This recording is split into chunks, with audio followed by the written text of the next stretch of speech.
Hi, I'm Matt Muenster, home improvement TV host. And for years, I've helped homeowners transform their homes.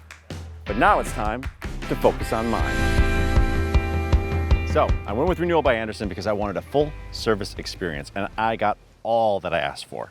From the initial design consultation, to the tech measure, to finally the installation. It's been an awesome experience. And now I got a party to get to.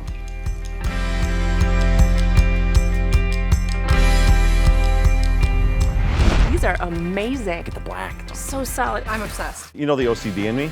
You do. A little bit.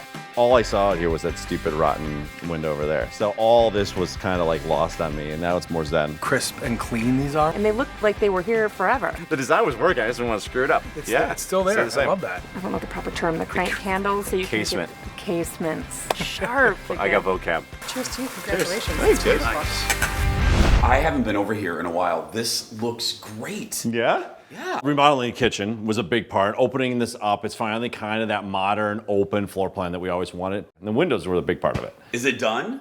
I think we're done. Windows are in. It's your house. Yeah!